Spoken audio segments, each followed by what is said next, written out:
मनुष्य के संबंधों का आधार होता है अपेक्षा। अपेक्षा का मतलब किसी के द्वारा हमें किसी कार्य की पूर्ति हो जाना। जैसे माता पिता को अपनी संतान से अपेक्षा रहती है कि वो बड़े होकर उनका नाम रोशन करेगा, उज्जवल करेगा। एक मित्र को दूसरे मित्र से मित्रता करते समय अपेक्षा रहती है कि आज मैं इसके काम आया हूं तो निश्चित रूप से भविष्य में मेरे भी काम आएगा।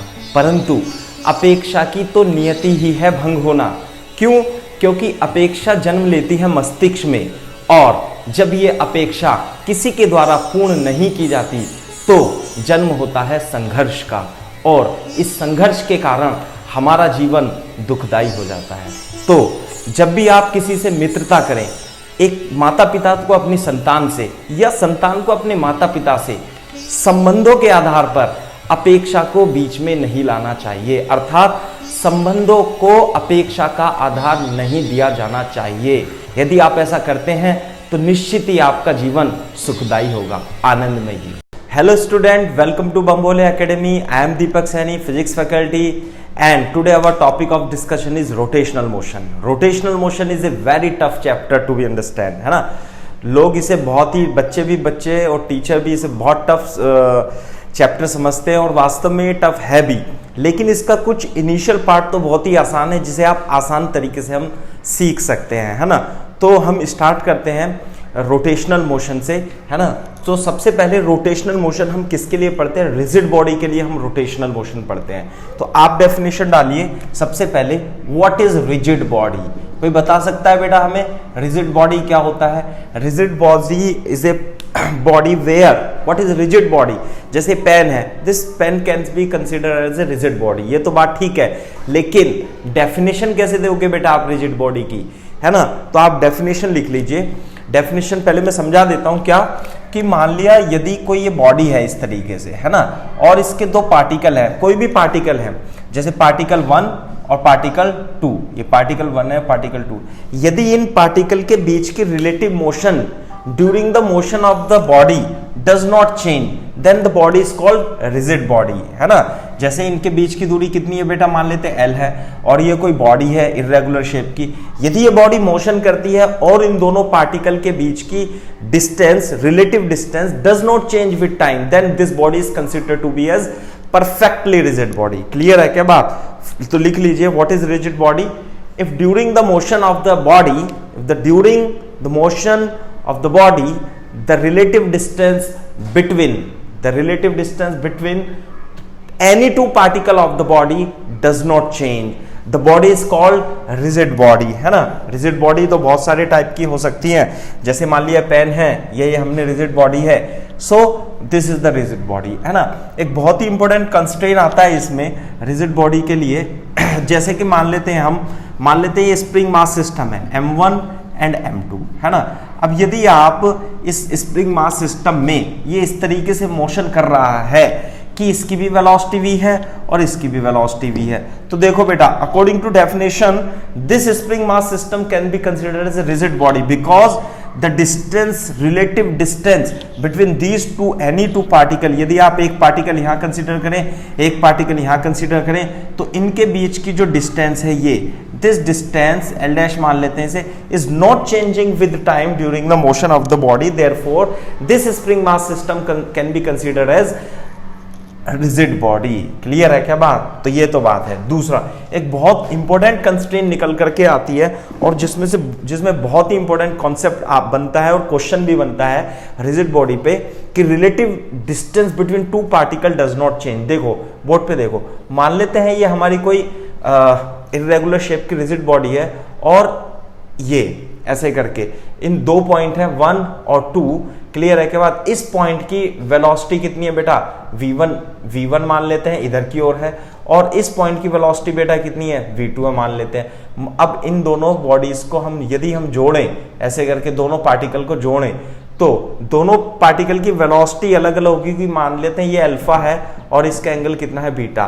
तो इन दोनों के बीच की डिस्टेंस कितनी है? ये L मान लेते हैं, ये पार्टिकल 1 और ये पार्टिकल 2, है ना। ये पार्टिकल 1 और पार्टिकल 2, तो पार्टिकल 1 और पार्टिकल 2 के बीच रिलेटिव डिस्टेंस बदल नहीं रही है, because it is a what, it is a rigid body. Clear है क्या बात? If it is a rigid body, what you have to do, you have to apply the constraint of the rigid body and you can find the relation between v1 and v2। How would you find?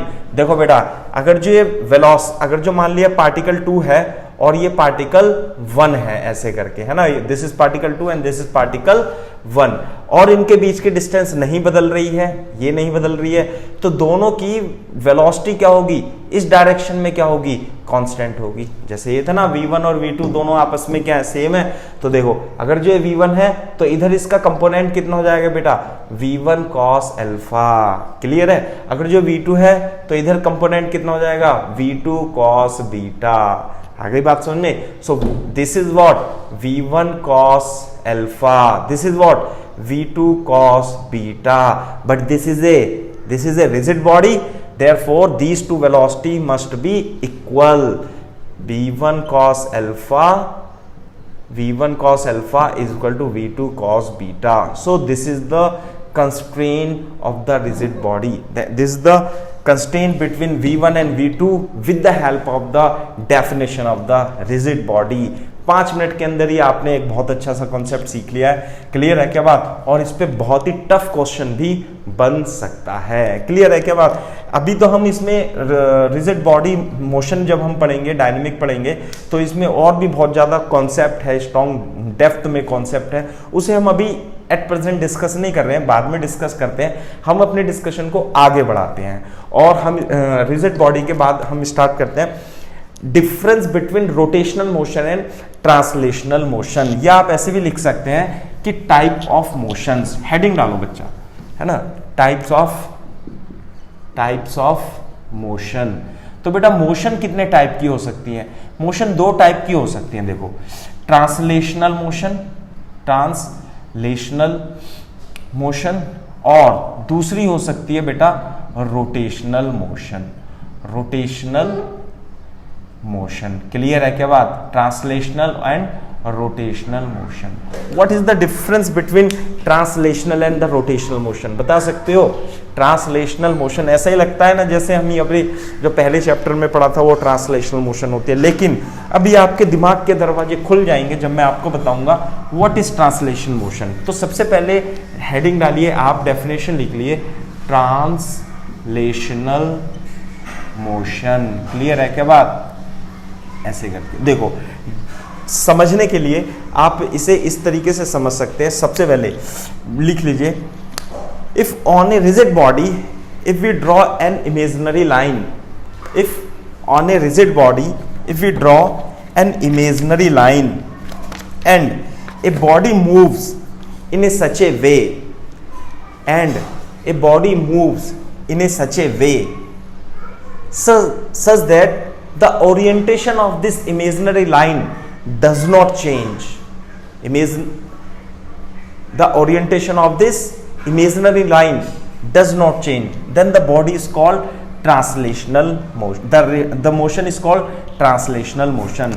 For example, देखो, जैसे कि मान लेते हैं ये क्या है बेटा, ये हमारे पास एक बॉडी है, रेक्टेंगुलर टाइप की बॉडी है।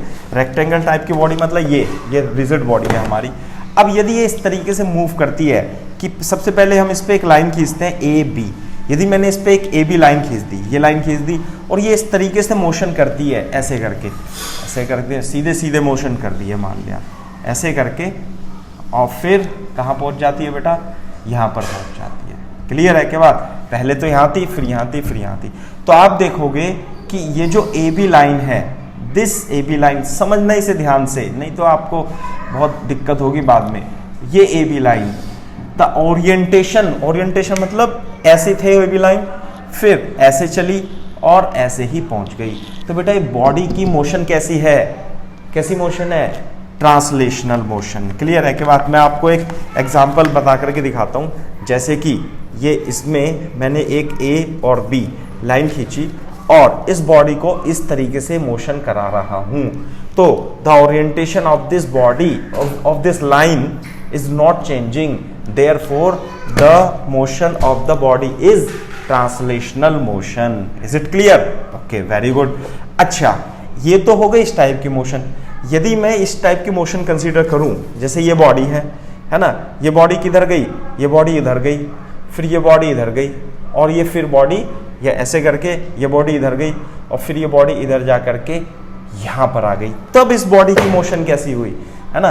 कैसे बेटा, ये बॉडी यहाँ पे थी पहले, और फिर ये बॉडी ऐसे मोशन करती हुई ऐसे, है ना, ऐसे करती हुई, सॉरी, ये मोशन करती हुई ऐसे करती हुई, ये पॉइंट तो यहाँ पे आ गया, है ना, और ये वाला पॉइंट कहाँ पे आ गया बेटा, यहाँ पे आ गया, ठीक है, और ये वाला पॉइंट कहाँ पे आ गया बेटा, यहाँ गया, और ये वाला पॉइंट कहाँ पे आ गया बेटा, यहाँ गया। क्लियर है क्या बात। तो किसी भी टाइम पे आप जब आप इसकी बॉडी की पोजीशन बनाओगे तो किस तरीके से बनेगी, ये बॉडी की पोजीशन कुछ इस तरीके से बन जाएगी। क्लियर है क्या बात। तो देखो, यदि ए थी और फिर ये बी बना तो लाइन ए बी हो गई। उसके बाद मान लेते हैं किसी टाइम पे इसकी स्थिति ये हो जाती है, दिस इज द पोजीशन, ये ए और ये बी ऐसे है ना, और फिर फाइनली कैसे आ जाती है, ये आ जाती है। तो यदि आप इस बॉडी को ऐसे ले जा रहे हो तो ए बी लाइन देखो बेटा, जो इस पे ए बी लाइन है ऐसे करके वो क्या है, सीधी जा रही है ना, this is going in straight line and the orientation is not changing. If you consider this motion, then ये जो ए बी लाइन है ये कैसे जा रही है, ऐसे जा करके ऐसे आ रही है। अब ये बताओ, ए बी लाइन ऊपर की ओर गई फिर नीचे की ओर आ गई, तो ये बताओ, ये वाली तो आपने कह दिया क्या, ट्रांसलेशन मोशन, तो क्या ये भी ट्रांसलेशन मोशन है या रोटेशनल मोशन है, यही कंफ्यूजन हो जाती है। ये भी क्या है, ट्रांसलेशन मोशन ही है। यदि इस बॉडी को आप इस तरीके से ले जा रहे हो, मूव करा रहे हो, तो क्या ए बी लाइन का रोटेशन ऐसे ऐसे चेंज हो रहा है, ओरिएंटेशन चेंज हो रहा है, नहीं। ए बी लाइन ऐसे थी, अभी भी ऐसे है। यदि ये ऐसे हो जाती या ऐसे हो जाती, then the orientation of the line A B was changing and therefore it would not be the translational motion. Clear है क्या बात। हमने क्या हेडिंग डाली थी बेटा, ट्रांसलेशनल मोशन, है ना। तो अब देखो, ट्रांसलेशनल मोशन, नीचे वाली भी ट्रांसलेशनल मोशन है, ऊपर वाली भी ट्रांसलेशनल मोशन है। क्यों? Because the imaginary line A B is not changing its orientation as the body is moving, therefore ये भी ट्रांसलेशनल है और ये भी ट्रांसलेशनल। लेकिन दोनों में डिफरेंस क्या है बेटा, ये एक लाइन में, ये क्या है, एक लाइन में ऐसे सीधे सीधे मूव कर रही है। क्लियर है क्या बात, कैसी मूव कर रही है, सीधे सीधे। तो ये वाली मोशन कैसी हो गई, ये मोशन हो गई रेक्टिलिनियर। कैसी motion, rectilinear translational motion. Clear है क्या बात। जबकि ये ऐसे मूव कर रही है, कर्व में मूव कर रही है, ये ऐसे भी मूव कर सकती थी, तो ये वाली मोशन कैसी हो जाएगी बेटा, कर्विलिनियर, है ना, कर्विलिनियर ट्रांसलेशनल मोशन। नहीं आई बात समझ में, ये रेक्टिलिनियर, ये कर्विलिनियर, लेकिन दोनों कैसी हैं, translational motion. So this is the translational motion. हमने पहले चैप्टर में काइनेमेटिक्स में क्या पढ़ा है, रेक्टिलिनियर मोशन पढ़ा है, सीधे सीधे चलता है। कैसे चलता है, सीधे सीधे चलता है। ठीक है, दूसरी बात, इसकी प्रॉपर्टीज की ओर चले जाते हैं। प्रॉपर्टीज क्या होंगी बेटा, देखो लिख लो, सबसे पहले लिख लो, each in a translational motion, in a translational motion each particle has equal displacement, equal displacement, equal velocity and equal acceleration। Clear है क्या बात। हर एक पार्टिकल का डिस्प्लेसमेंट क्या होगा, इक्वल होगा, वेलोसिटी क्या होगी, इक्वल होगी।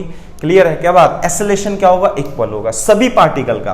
Then this is called the curvilinear motion, sorry this is called the translation motion. जैसे कि मान लेते हैं ये पहला पार्टिकल और बी पार्टिकल को कंसीडर करो, तो ये तो हुआ इसका डिस्प्लेसमेंट बी का, तो बेटा ए का भी डिस्प्लेसमेंट क्या होगा, यही होगा।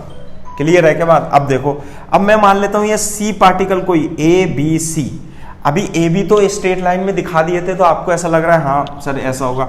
मान लिया एक सी पार्टिकल यहाँ है और बी पार्टिकल यहाँ है, तो जब ये सी पार्टिकल पहुंचेगा तो बेटा फाइनली यहाँ पहुंचेगा ना सी, तो अगर जो ये डिस्प्लेसमेंट d1 है ना, ये डिस्प्लेसमेंट d2 है, तो सी पार्टिकल का भी डिस्प्लेसमेंट d3 यानी d1 vector, d2 vector, d3 vector, displacement vector क्या होंगे बेटा, सबके सेम ही होंगे। सो this is the property of the translational motion. तो मेरे ख्याल से अब आपको क्लियर हो जाना चाहिए what is the translational motion.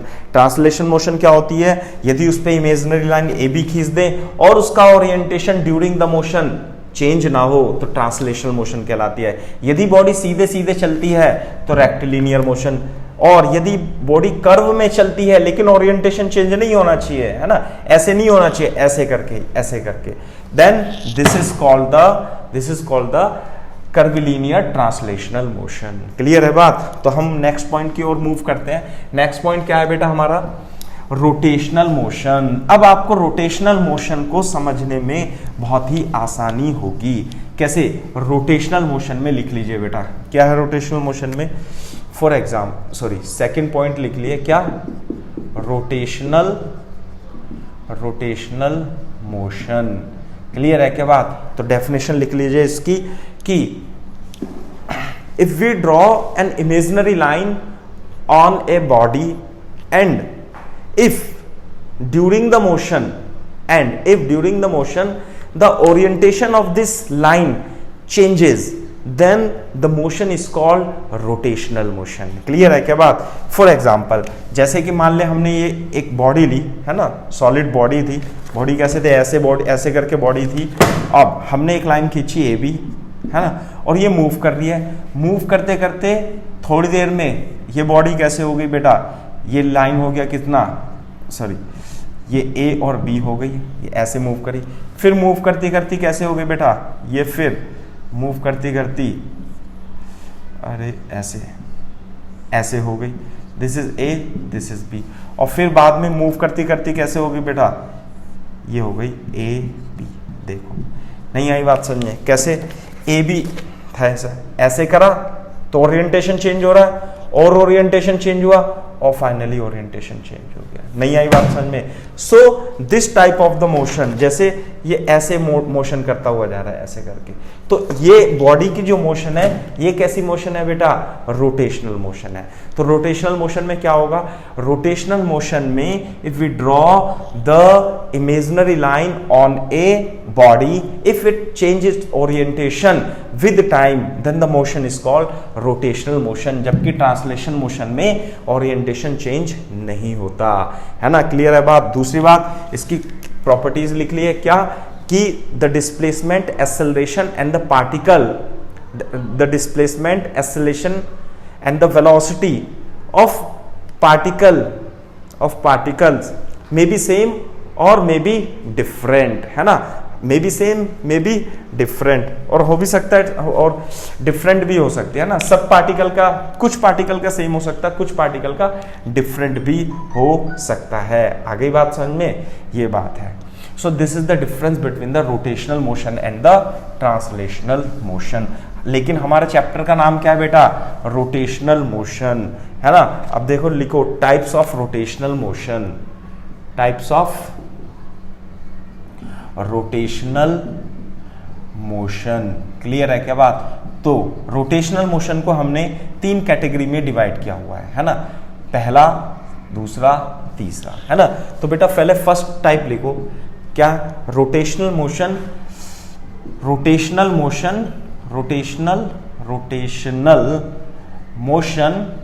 About fixed axis, है ना। यदि एक्सिस ऑफ रोटेशन फिक्स्ड है और बॉडी रोटेशन कर रही है तो this is the first category of the rotational motion, जिसमें एक्सिस ऑफ रोटेशन फिक्स रहती है। क्लियर है क्या बात? कैसे एक्सिस ऑफ रोटेशन फिक्स रहती है? जैसे कि आप, एक बहुत अच्छा एग्जांपल आपके घर में है ना, आपके क्लासरूम में है, क्या? The motion of the fan में जो एक्सिस रहती है वो फिक्स रहती है और बॉडी अपनी एक्सिस के अबाउट रोटेट करती रहती है। फॉर एग्जाम्पल, यदि आप इस डिस्क को समझेंगे, मान लेते हैं डिस्क है ऐसे करके, and this is the axis of rotation, ये जो लकड़ी है ना, this is the axis of rotation, this is body, और ये देखो ये रोटेट कर रहा है ना, तो ये एक्सिस जो है फिक्स है। क्लियर है क्या बात? This axis of rotation is fix, therefore this is the rotational motion about fixed axis. Clear है क्या बात? तो इस तरीके से आप इसे फिक्स एक्सिस के बारे में कंसीडर कर सकते हो। जैसे कि मैं आपको एक डायग्राम भी बना करके दिखा देता हूं।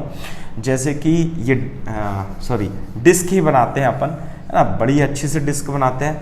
ये हमारा साइड व्यू है, ये डिस्क है, and this is our axis of rotation. ये क्या है बेटा, हमारी एक्सिस ऑफ रोटेशन है, this is axis of rotation. Clear है क्या बात, ये एक्सिस ऑफ रोटेशन हो गई, और ये ऐसे रोटेट कर रहा है, ये ऐसे रोटेट कर रहा है, ठीक है। तो मोशन और axis of rotation is fixed, this is fixed. Clear है क्या बात, कैसे हमने बताया, ये रोटेशन है और ये फिक्स है और ये रोटेट कर रहा है। क्लियर है क्या बात, ऐसे करके। तो आप इसमें लिख लीजिए, है ना, इसके कुछ प्रॉपर्टीज हैं और प्रॉपर्टीज क्या है, जैसे कि आप इस पर उपस्थित डिफरेंट पार्टिकल को कंसीडर करो।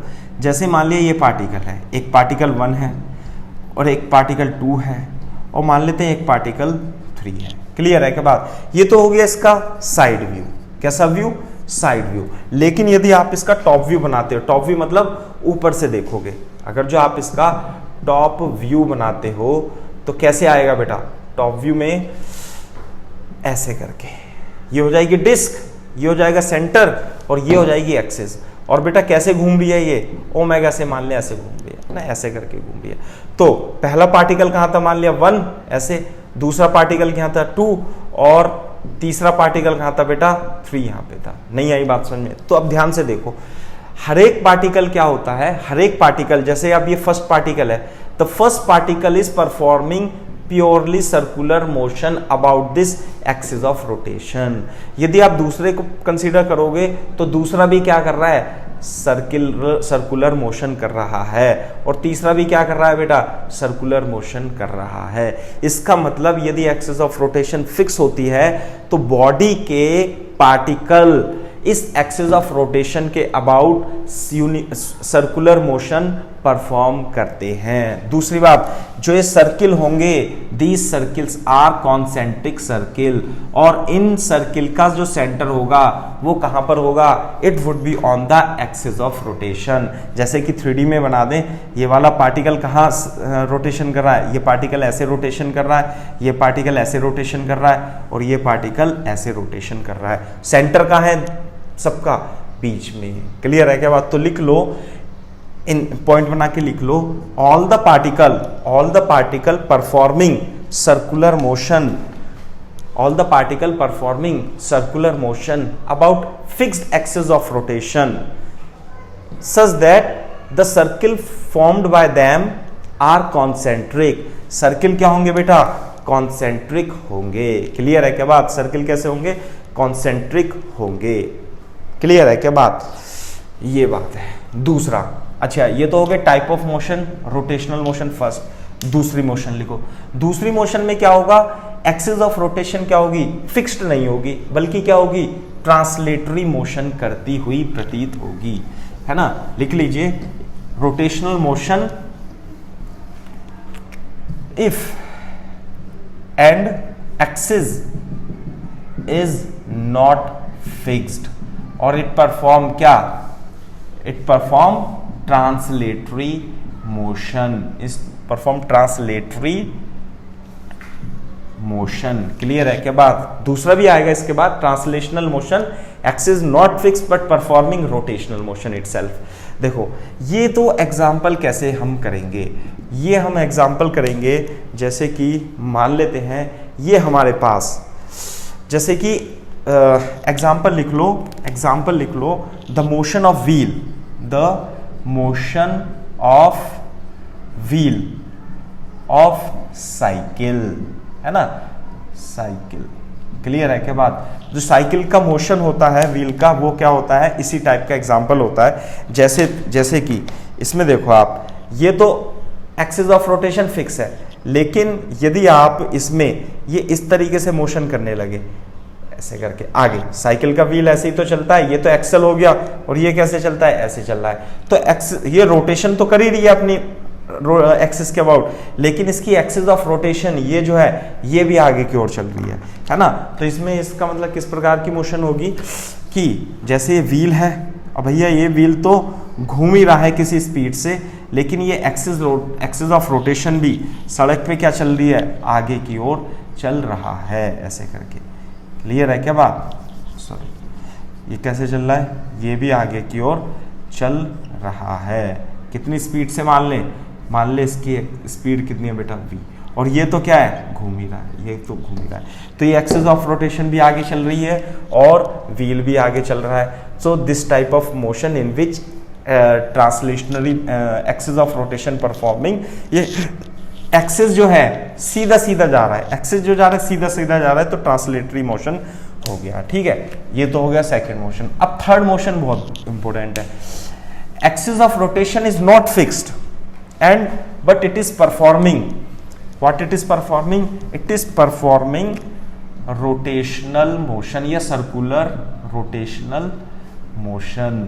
क्लियर है क्या बात, है ना? रोटेशनल मोशन इटसेल्फ या सर्कुलर मोशन भी लिख सकते हो आप, सर्कुलर मोशन, है ना? सर्कुलर मोशन या रोटेशनल मोशन कैसे, बहुत ही अच्छा एग्जांपल मैंने आपको एनिमेटेड भी दिखाया गया है। क्या कि द मोशन ऑफ, एग्जांपल लिख लो, द मोशन ऑफ क्या, motion of earth, motion of earth around the sun, around the सन।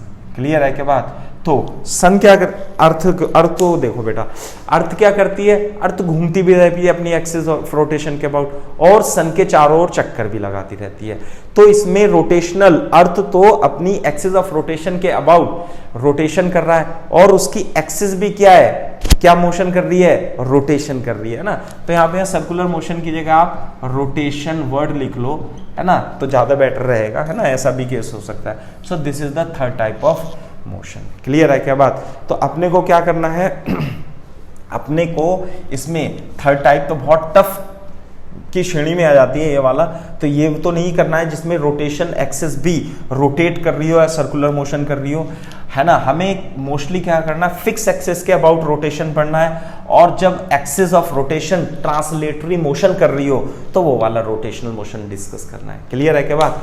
तो उसे डिस्कस करने के लिए बहुत बेसिक कॉन्सेप्ट आपको डेवलप करने पड़ेंगे, सही तरीके से रोटेशन मोशन के बेसिक कॉन्सेप्ट को आपको समझना पड़ेगा, तभी जाकर के आप इन रोटेशन मोशन के टाइप्स को अच्छे से समझ पाओगे। ठीक है, तो उसके लिए क्या करना है बेटा, आपने को बेसिक चीजें कुछ पढ़ लेते हैं, है ना, रोटेशन मोशन में, है ना। तो आप हेडिंग डालिए बेटा, rotational variable.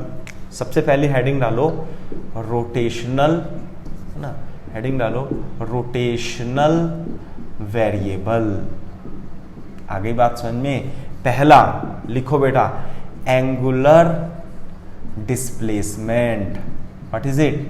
Angular displacement theta. First variable is the angular displacement. आगे बात समझ में? एंगुलर डिस्प्लेसमेंट क्या होता है?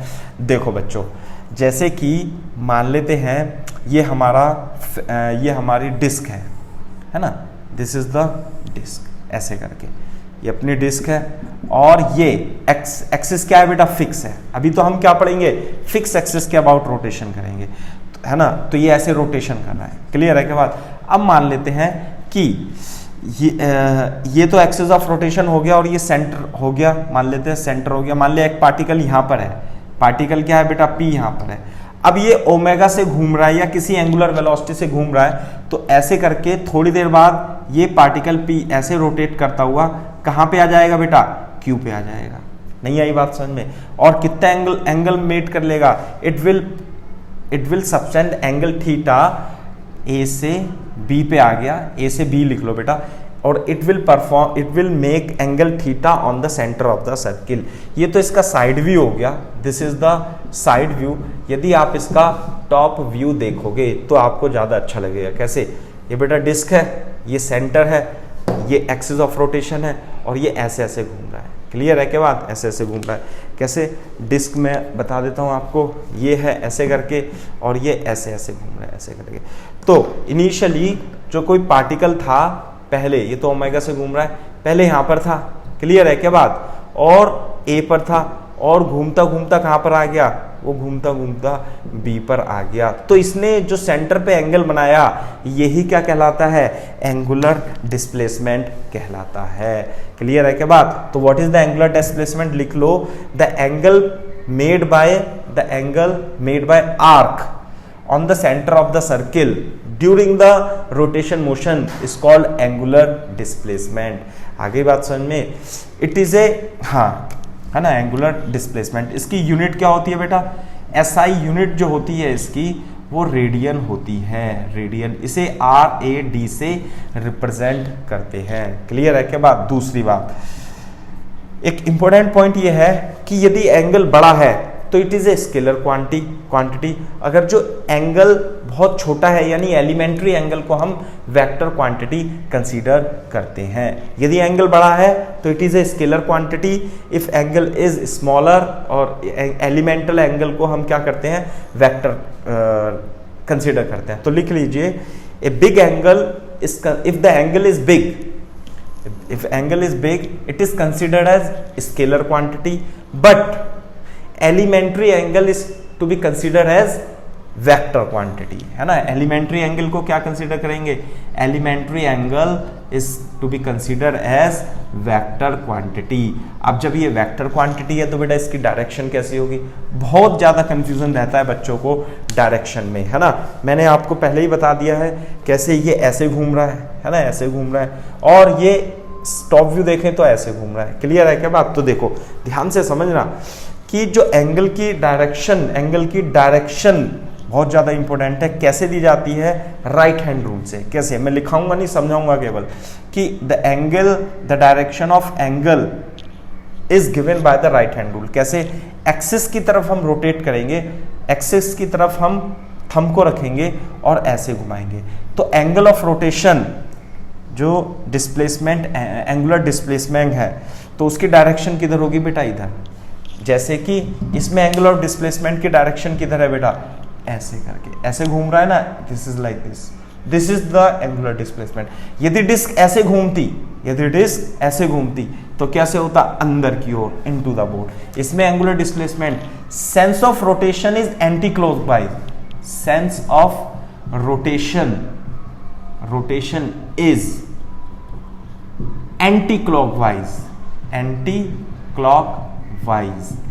and direction of angular displacement लग गया ना, तो वेक्टर क्वांटिटी होगी। कैसे है? Out of the board, out of the या away from the board, away from the board. Clear है क्या बात? Away from the board. Clear है क्या बात? अगर जो मान लिया ऐसे घूमता तो ऐसे करके, आगे बात समझ में। सो this is the angular displacement. अब हम दूसरी हेडिंग डालते हैं बेटा। दूसरी हेडिंग क्या है हमारी? Angular velocity. दूसरी हेडिंग है बेटा हमारी एंगुलर वेलोसिटी। एंगुलर वेलोसिटी को हम ओमेगा से रिप्रेजेंट करते हैं, है ना, और ये वेक्टर क्वांटिटी होती है ना, एंगुलर वेलोसिटी। और angular velocity is nothing but the rate change of angular position with respect to time is called angular velocity. लिख लीजिएगा, the rate of change of angular position, the rate of change of angular position with respect to time is called angular velocity and it is of two type. It is of two type. कौन कौन सी बेटा? Angular velocity में two type कौन सी होंगी? पहला होगा average angular velocity. Average angular velocity बेटा, एवरेज एंगुलर वेलोसिटी क्या होता है? It is A vector quantity. Clear है क्या बात? Average angular velocity. एवरेज, जब भी टर्म्स आ जाए आपके पास एवरेज, तो उसका मतलब होता है कि ratio of total change to the ratio of to the time, है ना। एवरेज का मतलब होता है किन्हीं दो टाइम इंटरवल के बीच में। क्लियर है? मान लेते हैं हमारी ये कोई बॉडी है और ये ऐसे रोटेट कर रही है, इस तरीके से रोटेट कर रही है, ठीक है। एवरेज एंगुलर वेलोसिटी, जैसे लीनियर एवरेज वेलोसिटी थी, total displacement divided by total time. Clear है क्या बात? तो मान लेते हैं किसी पॉइंट को ये है ना, इसका एंगुलर डिस्प्लेसमेंट कितना है मान लेते हैं, ये घूम घूम के T1 पर इस पॉइंट का एंगुलर डिस्प्लेसमेंट कितना हो गया? θ1। और थोड़ी देर बाद ये और घूमा और T2 टाइम पर और ज्यादा घूम गया और इसका एंगुलर डिस्प्लेसमेंट हो गया θ2, है ना। If the initial angular displacement is θ1 at t1 and it becomes θ2 at time t2. So the what is the angular displacement is the total angular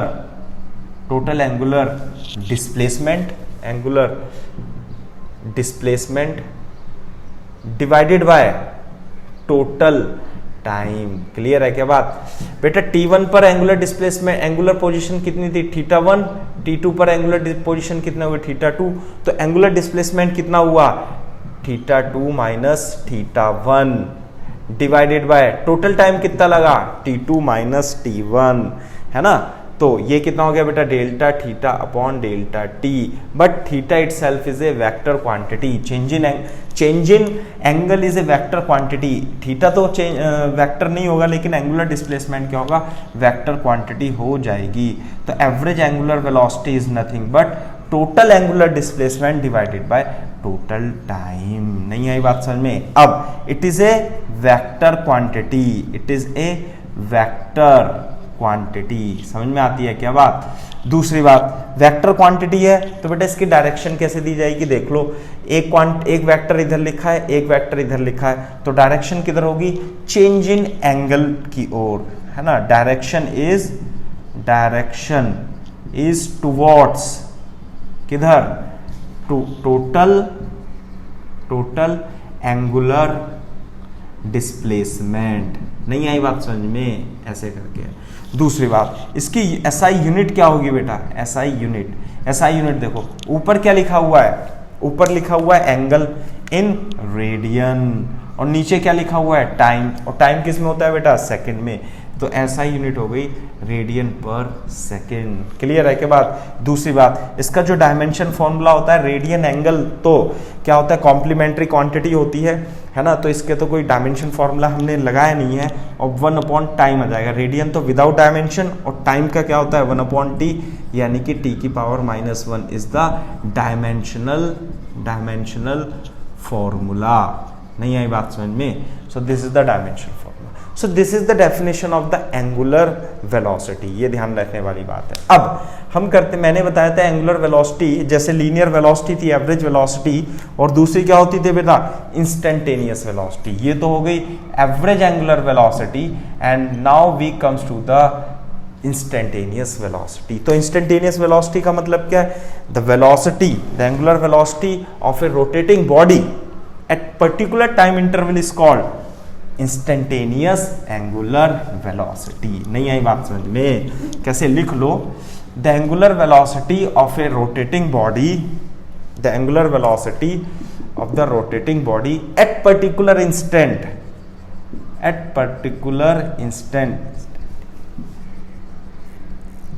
is called angular velocity.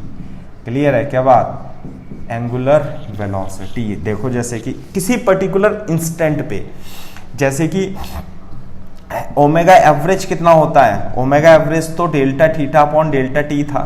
Particular instant का मतलब है कि ये तो क्या होता है बेटा t2 minus t1 delta T होता है। If delta T tends to 0 मतलब कि डेल्टा टी t2 और t2 माइनस t1 क्या है बेटा अप्रोक्सीमेटली सेम है लेकिन सेम नहीं है। It tends to 0 but it is not equal to 0। जब डेल्टा टी टेंस टू 0 होता है, टेंस टू 0 होता है, not equal to 0, tends to 0 होता है, तो delta T this is the change in time is represented by elementary change in time dt and then if delta T tends to 0 delta theta which is the change in position angular position is represented by elementary change in angular position d theta. So therefore limit delta t tends to 0, delta theta ratio of delta theta to delta t is converted into dt d theta upon dt and this is nothing but the angular velocity and therefore what is angular velocity is d theta upon dt. Clear है क्या बात? तो जैसे हमने लिखा था ना average velocity तो क्या होता है, average velocity delta R upon delta T होती थी और इंस्टेंटेनियस वेलोसिटी क्या होती थी D R upon D T. इसका मतलब कि यहाँ पे वेलोसिटी कैसे निकलती थी, इंस्टेंटेनियस वेलोसिटी, पोजीशन को टाइम के रेस्पेक्ट में यदि आप डिफरेंशिएट कर दोगे तो वेलोसिटी आ जाएगी। इसी तरीके से यदि आप थीटा को टाइम के रेस्पेक्ट में डिफरेंशिएट कर देंगे तो क्या आ जाएगा बेटा, एंगुलर वेलोसिटी आ जाएगा। आ गई बात समझ में। सो this is the thing between the angular velocity. ठीक है, अब दूसरी बात, एक इंपॉर्टेंट पॉइंट होता है कि इफ ओमेगा इज कांस्टेंट, है ना, बहुत इंपॉर्टेंट पॉइंट लिख लो, इफ ओमेगा इज कांस्टेंट, यदि ओमेगा कांस्टेंट है, ओमेगा बदल नहीं रहा है, तो omega D theta is equal to D T, और इंटीग्रेट करेंगे तो ओमेगा तो कांस्टेंट है और यहाँ पे क्या बचेगा डी टी, और यहाँ क्या बचेगा डी थीटा, तो omega T is equal to theta. C को छोड़ देंगे, है ना, सी को छोड़ देंगे, सी की वैल्यू कितनी मान लेंगे, कांस्टेंट की 0। तो आपको क्या लिखना है, इफ ओमेगा इज कांस्टेंट और यूनिफॉर्म एंगुलर वेलोसिटी के लिए आप थीटा क्या लिखोगे, this is equal to omega into T. नहीं आई बात समझ में, this is equal to omega into T. Clear है क्या बात, ये बात है। तो this is the angular velocity. और इंपॉर्टेंट पॉइंट इससे निकल करके आता है कि देखो theta is equal to omega T, है ना, हम बहुत बार यूज करते हैं इसे।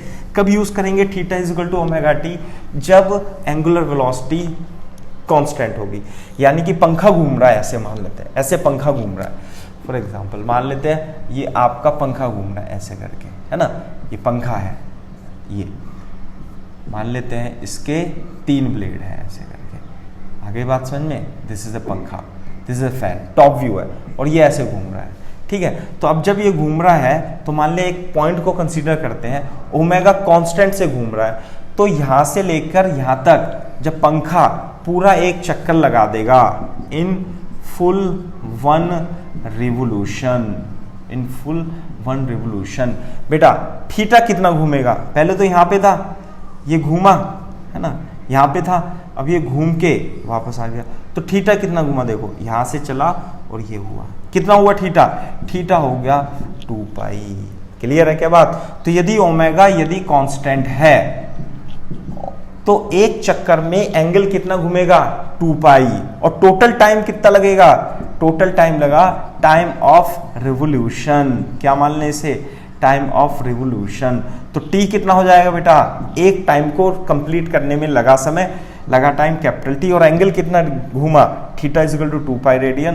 तो theta is equal to omega T से हम क्या कर देंगे, थीटा को रख देंगे 2 और ओमेगा और ये कैपिटल टी, तो capital T is equal to 2 pi by omega. This is what, this is the time of revolution for 1 revolution if omega is constant and it is given by 2 pi by omega। Clear है क्या बात। तो ये आपको बहुत अच्छे से याद होना चाहिए, समझना चाहिए। जैसे कि मैं आपको एक एग्जांपल बता देता हूँ, जैसे कि आप वॉच कंसीडर करो, है ना, वॉच जो आपकी दीवार घड़ी होती है उसमें क्या होता है बेटा, यहाँ पे तो 0 होता है ऐसे, फिर यहाँ 3 होता है, फिर 6 होता है, फिर यहाँ 9 होता है, यहाँ 12 समझ सकते हो आप, ये 0 भी समझ सकते हो। यदि आप कंसीडर मिनट हैंड, तो मिनट हैंड जो होती है इनिशियली मान लेते हैं वो यहाँ पर है ऐसे करके, है ना, initially it is at this position, और एक पूरा चक्कर मिनट हैंड का टिप पूरा चक्कर कितने समय में लगाएगा बेटा, बता सकते हो। मिनट हैंड वाला, सेकंड हैंड वाला नहीं, सेकंड हैंड के लिए तो एक पूरा चक्कर 60 सेकंड में लगेगा, लेकिन मिनट हैंड के लिए एक पूरा चक्कर कितनी देर में लगेगा बेटा, कितनी देर में लगेगा, 1 घंटे में, 1 घंटे में लगेगा, 1 आवर या 1 आवर मतलब 3600 सेकेंड। क्लियर है क्या बात। तो आप इसका मिनट हैंड का कंसीडर मिनट हैंड, इसकी ओमेगा निकाल सकते हो, ओमेगा तो कांस्टेंट होगी, ओमेगा कितना होगा बेटा, ओमेगा और पाई में रिलेशन क्या होता है, omega is equal to 2 pi by T. नहीं आई बात समझ में। तो 2 पाई बाय कैपिटल टी कितना है 3600 सेकेंड, 60 मिनट होगा ना, हाँ 60 मिनट, तो कितना हो जाएगा पाई बॉन 18 radian per second. So this is the angular velocity, this is the angular velocity of minute hand. इस तरीके से आपको कंसीडर करना है। एक बार कॉपी कर लो बच्चों।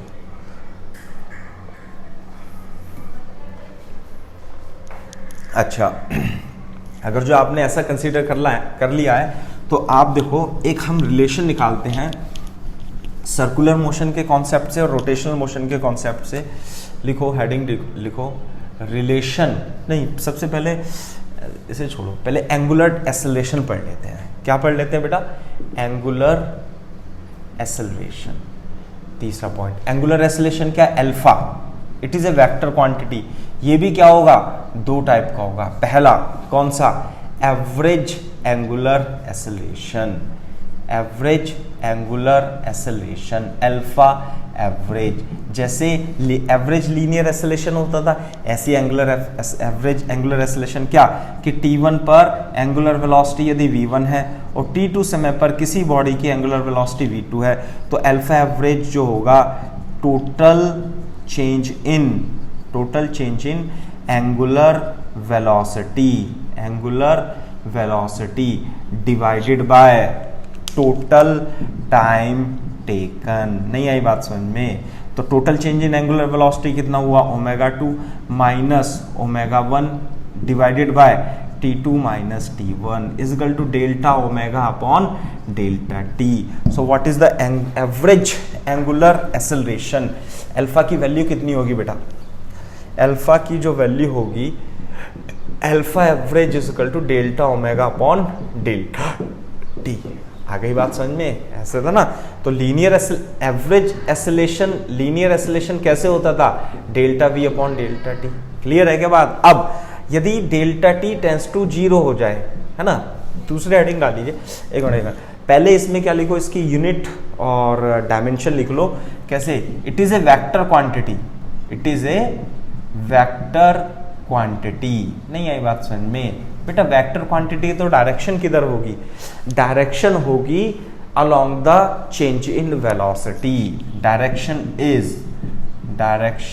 Is towards change in angular velocity. Clear है क्या बात? दूसरी बात, वेक्टर क्वांटिटी है, एसआई यूनिट कितनी होगी बच्चा? इसकी एसआई यूनिट होगी, ओमेगा की यूनिट लिखी थी क्या? हाँ, ओमेगा की यूनिट थी रेडियन पर सेकंड, और ओमेगा की यूनिट तो रेडियन पर सेकंड, और नीचे क्या आ रहा है बेटा? सेकंड हो रहा है, तो कितना हो जाएगा? Radian per second square. Dimension formula कितना हो जाएगा? रेडियन का तो कुछ होता नहीं है, ये हो जाएगा 1/t², यानी कि इसका डायमेंशन फॉर्मूला हो जाएगा t की पावर -2, है ना। शायद हम ओमेगा का डायमेंशन फॉर्मूला लिखना भूल गए, उसे आप लिख सकते हो t की पावर -1 जो होगा डायमेंशन फॉर्मूला हो जाएगा। क्लियर है क्या बात? दूसरी बात, पहला हो गया।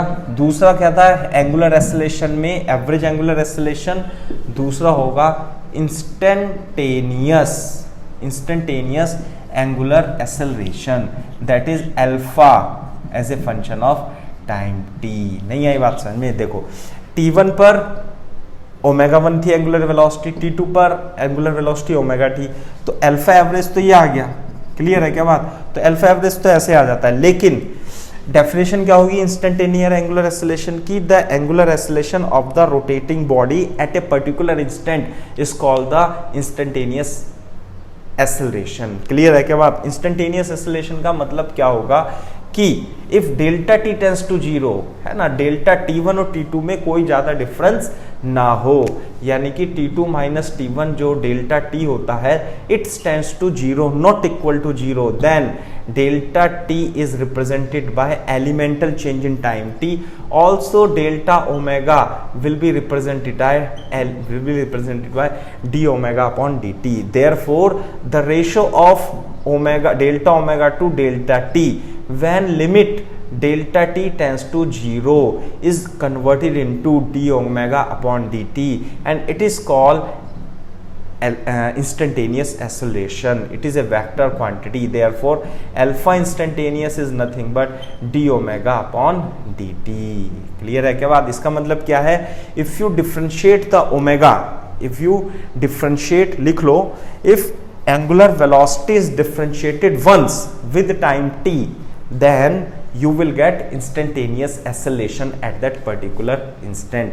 D omega upon D T vector quantity है, ओमेगा की direction, omega rate of change of omega की डायरेक्शन के चेंज में अल्फा की डायरेक्शन होगी। दूसरा जो अल्फा का यूनिट होगा वो कितना होगा, रेडियन पर सेकंड स्क्वायर ही होगा।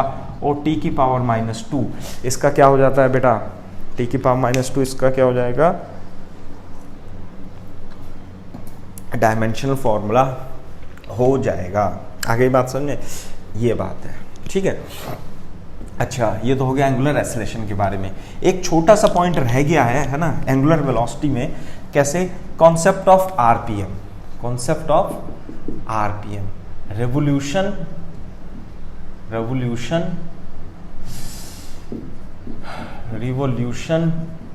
पर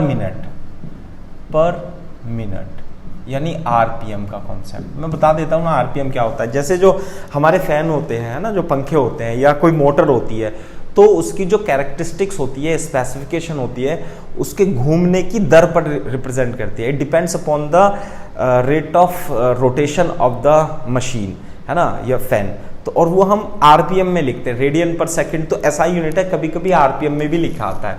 रिवोल्यूशन पर मिनट यानी कि 1 मिनट में कितना रिवोल्यूशन उसने करा, कहने का मतलब ये होता है। जैसे कि एक फैन है, उसका आरपीएम कितना है, 1200 आरपीएम है, यानी कि वो 1200 रिवोल्यूशन करेगी 1 मिनट में।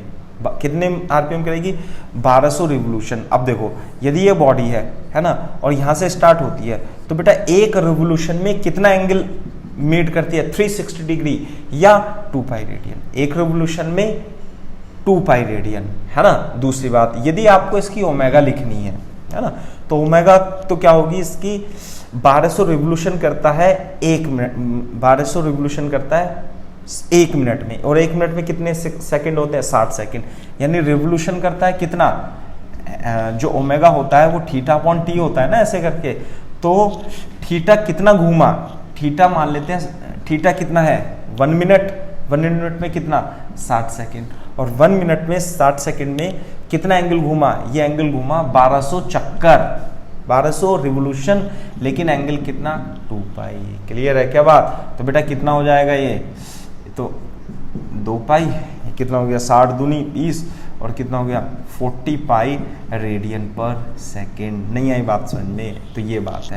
तो आपने इसे 1200 आरपीएम को क्या कन्वर्ट कर लिया बेटा, रेडियन 40 पाई रेडियन पर सेकेंड में कन्वर्ट कर लिया। क्योंकि रेडियन पर सेकेंड में क्यों आवश्यकता पड़ी, क्योंकि ये एसआई यूनिट में होता है। आगे बात समझ में। सो this is the radian per second. एक एग्जांपल और बताता हूँ, जैसे 600 आरपीएम है, तो 600 आरपीएम को कैसे, रिवोल्यूशन, एक रिवोल्यूशन में 2 पाई रेडियन, और पर मिनट, है ना, आरपीएस होता तो रिवोल्यूशन पर सेकंड होता, तो सेकंड होता कोई दिक्कत नहीं, पर मिनट है तो इसे किस में कन्वर्ट कर देंगे, सेकंड में। तो कितना हो गया 20 पाई रेडियन पर सेकंड। ऐसे इन क्वेश्चंस को आप सॉल्व कर सकते हैं। क्लियर है क्या बात। सो this is the angular velocity, angular acceleration and angular displacement. आगे बात समझ में, ये बात है, ठीक है। और अच्छा, एंगुलर वेलोसिटी की डायरेक्शन भी मैं आपको बता देता हूं। डायरेक्शन मैं फिर से बता देता हूं, मैंने पहले ही बताया था, डायरेक्शन ऑफ एंगुलर वेलोसिटी। जैसे कि कंफ्यूजन रहती है, इसलिए मैं आपको बता देता हूं। जैसे कि मान लिया ये डिस्क है या रिंग है, ये ऐसे करके डिस्क है, ऐसे करके, ठीक है, ऐसे रोटेट कर रहा है। कैसे रोटेट कर रहा है, ये ऐसे रोटेट कर रहा है ना। यदि आप, ये तो हो गया इसका साइड व्यू, है ना। दूसरा टॉप व्यू, यदि आप देखो, ऊपर से देखो, ऊपर से देखोगे तो ये तो हो जाएगा डिस्क, ये हो जाएगा एक्सिस ऑफ रोटेशन, और ये एंटी क्लॉकवाइज में कैसे कर रहा है, एंटी क्लॉकवाइज रोटेशन कर रहा है। अब इसकी डायरेक्शन बता दो बेटा। मान लें कांस्टेंट एंगुलर वेलोसिटी से रिप्रेजेंट कर रहा है, तो बेटा एंगुलर डायरेक्शन, एंगुलर वेलोसिटी की जो डायरेक्शन होती है, ध्यान से सुनो, वो क्लॉकवाइज और एंटी क्लॉकवाइज नहीं होती है। These are only just sense. तो इसमें सेंस ऑफ रोटेशन क्या है, एंटी क्लॉकवाइज। दूसरा डायरेक्शन होती है अलोंग द एक्सिस होती है, या तो अंदर की ओर होगी या बाहर की ओर होगी। कैसे निकालेंगे, राइट हैंड रूल से, ऐसे करके। अगर जो ऐसे घूम रहा है तो दिस इज द डायरेक्शन। अगर जो ऐसे घूम रहा होता तो अंगूठा अंदर की ओर जा रहा है तो इनटू द बोर्ड। आगे बात समझ में। जैसे कि मैं आपको दे देता हूं, है ना, ये क्या हो गया,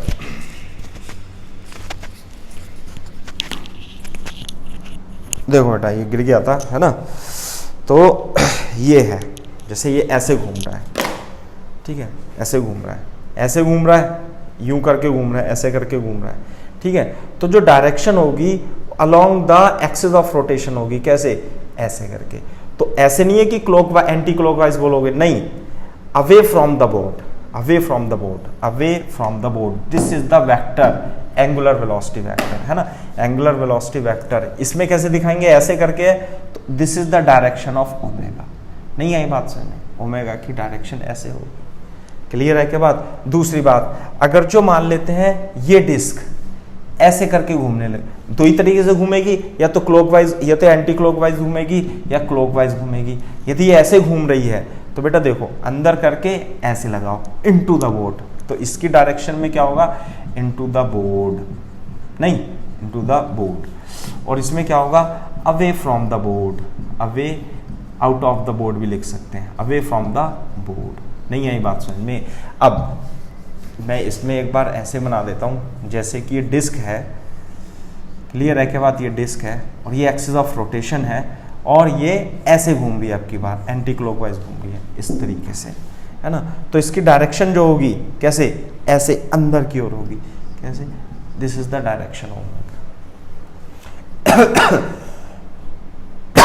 जैसे ये यूं घूम रहा है ना, ये यूं घूम रहा है, तो इसमें नीचे की ओर होगी, नीचे की ओर। यदि ये ऐसे घूमने लगे, क्लॉकवाइज ऐसे घूमने लगे, तो ऊपर की ओर हो जाएगी। अगर जो ऐसे घूमने लगे तो नीचे की ओर हो जाएगी, along the axis of rotation. इस बात को आपको ध्यान में रखना है, क्लियर है क्या बात। तो this is the concept of the angular velocity and direction of the angular velocity, ठीक है। बाकी भी डिस्कस करेंगे बाद में धीरे धीरे आपके लिए, है ना। तो अब नेक्स्ट हेडिंग डाल लो। नेक्स्ट हेडिंग क्या है आपकी,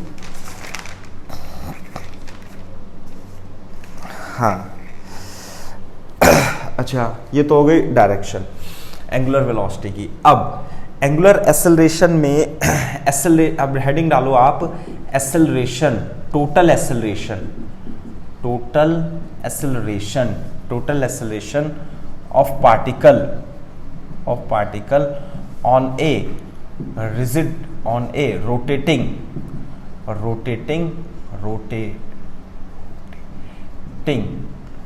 बॉडी, क्लियर है क्या बात है। टोटल एक्सेलरेशन देखो कैसे निकालेंगे, मान लेते हैं हम इसका टॉप व्यू बनाते हैं, डिस्क है ऐसे करके, यदि ये सर्कुलर मोशन कर रहा होता है, जब कोई बॉडी सर्कुलर मोशन कर रहा होता है तो उसका एक रेडियल एक्सेलरेशन होता है, ठीक है। अब मान लेते हैं कि इसकी वेलोसिटी बढ़ भी रही है, और जब इसकी वेलोसिटी बढ़ रही है, मान लिया एंगुलर वेलोसिटी ऐसे था और इसका कांस्टेंट नहीं है, ये क्या तेजी से बढ़ रहा है, ऐसे ऐसे करके बढ़ रहा है। पहले तो धीरे धीरे घूम रहा था, है ना, अब तेजी से और तेजी से बढ़ रहा है। तो एंगुलर वेलोसिटी बढ़ेगी तो इसमें एक एक्सेलरेशन भी आ जाएगा, क्लियर है क्या बात। और वो होगा आपका टेंजेंशियल एक्सेलरेशन। तो दो टाइप के एक्सेलरेशन होंगे, एक तो टेंजेंशियल एक्सेलरेशन और एक रेडियल एक्सेलरेशन। तो टोटल एक्सेलरेशन जो आएगा, रेडियल एक्सेलरेशन और टेंजेंशियल एक्सेलरेशन का वेक्टर सम आ जाएगा, क्लियर है क्या बात। ये क्या होता है, टेंजेंशियल एक्सेलरेशन क्या होता है, रेडियल एक्सेलरेशन तो हमें पता है, ये हम डिस्कस करते हैं अभी, है ना।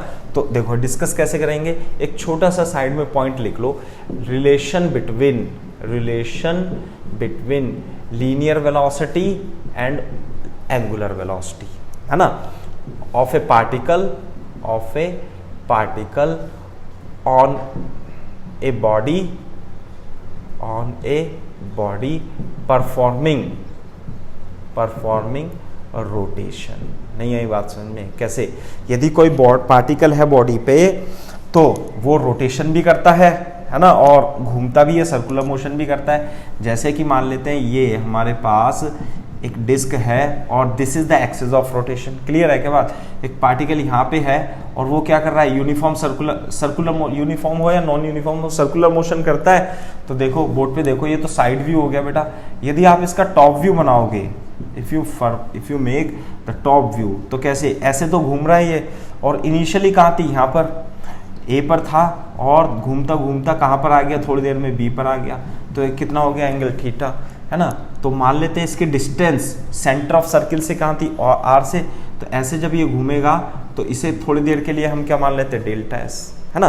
और एंगल इसने कितना परफॉर्म किया, डेल्टा थीटा मान लेते हैं, या डी थीटा भी मान सकते हो आप।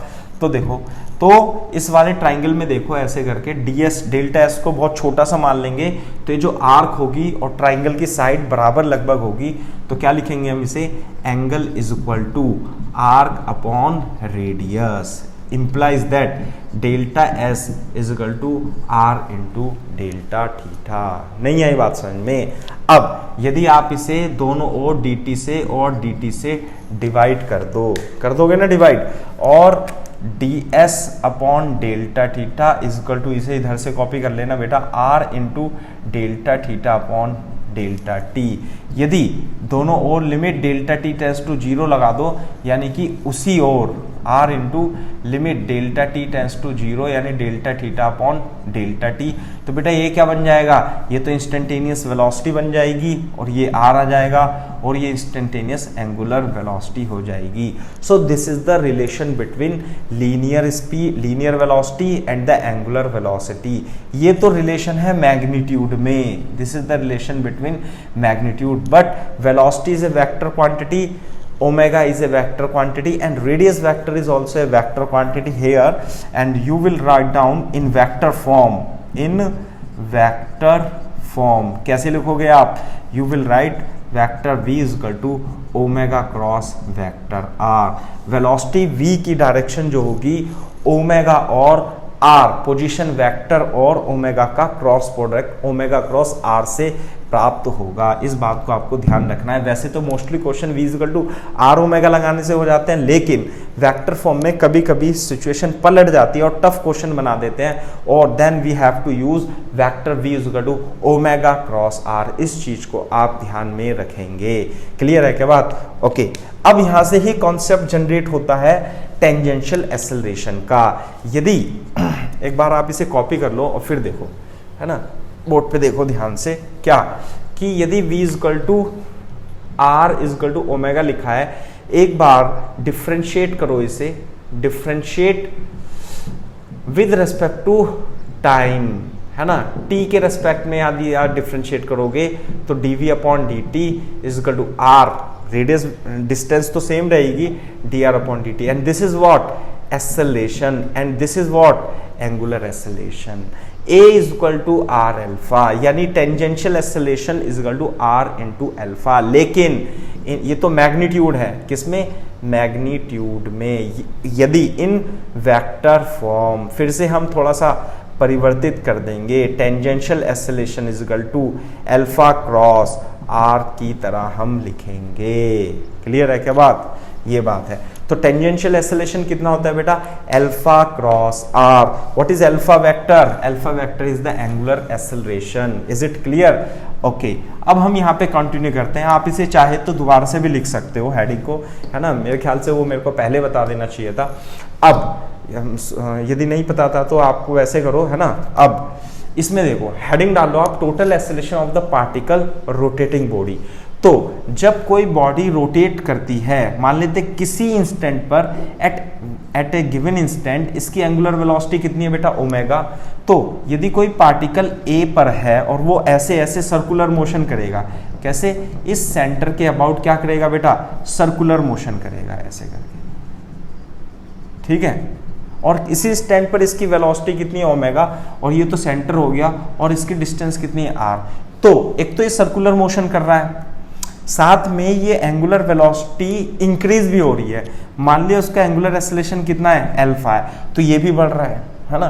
तो यदि एंगुलर एक्सेलरेशन अल्फा होता है तो टेंजेंशियल एक्सेलरेशन कितना होगा बेटा, अल्फा क्रॉस आर के बराबर होगा। जबकि रेडियल एक्सेलरेशन कितना होता है, radial acceleration omega cross V के इक्वल होता है। ये कैसे आता है, A radial is equal to V square upon R होता है ना। ए रेडियल का मतलब सेंट्रीपिटल एक्सेलरेशन ही है, तो सेंट्रीपिटल एक्सेलरेशन क्या होता है, वी स्क्वायर अपॉन आर, और वी को क्या लिख देंगे, आर इंटू ओमेगा, और ऊपर आ जाएगा R square into omega square. अब या ऐसे भी लिख सकते हैं, कि वी स्क्वायर अपॉन आर तो होता है, इसे V upon R into V upon R ऐसे लिख सकते हैं। तो एक्सेलेरेशन कितना हो जाएगा बेटा, v इंटू ओमेगा हो जाएगा। तो this is the radial acceleration. लेकिन वेक्टर फॉर्म में कैसे लिखेंगे आपको याद रखना है, ये है ना।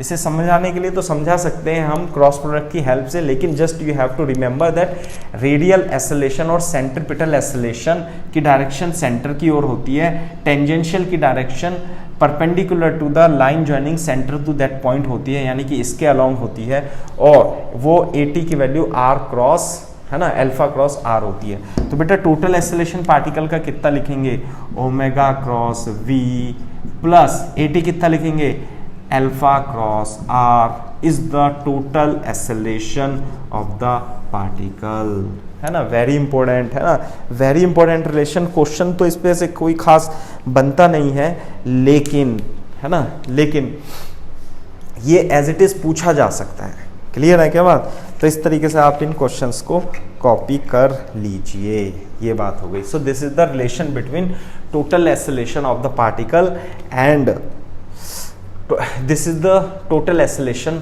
Of the particle of a body on a body rotating body. Clear है क्या बात, ये बात है, ठीक है। अब मैं छोटा सा एक पॉइंट और आपको एंगुलर एक्सेलेरेशन के केस में बताना चाहूंगा, और वो होता है डायरेक्शन, एंगुलर एक्सेलेरेशन का डायरेक्शन, ठीक है। बहुत ही इंपॉर्टेंट पॉइंट अपन ने बना रखे हैं, जो कि आपको हमेशा रोटेशन मोशन को कंसीडर करने में प्रॉब्लम क्रिएट करते हैं, है ना। डायरेक्शन ही नहीं पता होती है तो कैसे कंसीडर करोगे। लिखो डायरेक्शन ऑफ, पॉइंट बना के लिखो, एंगुलर एक्सेलरेशन। इसे समझाने के लिए मैं ट्रांसलेशनल मोशन का सहारा लूंगा। देखो कैसे, रोटेशनल मोशन को तो छोड़ दो, direction of angular acceleration in, चलो रोटेशन मोशन में तो होता है, आप ट्रांसलेशन मोशन को कंसीडर करो। मान लेते हैं ये कोई पार्टिकल है, ये कोई कार है मास m की, और इसकी वेलोसिटी v है, और इसमें एक्सेलरेशन इधर लग रहा है, या आप ये कहो कि इसकी स्पीड ये सड़क पे है और बढ़ रही है, तो बेटा एक्सेलरेशन किधर होगा, इधर की ओर होगा, है ना। अब मान लेते हैं ये कार है और ये मास m की कार है और इसकी स्पीड v है, इफ v इज इंक्रीजिंग, यदि v डिक्रीज करेगी, इस केस में v क्या कर रहा है बेटा, कम हो रहा है, तो एक्सेलरेशन किधर होगा, पीछे की ओर होगा, यानी कि रिटार्डेशन होगा।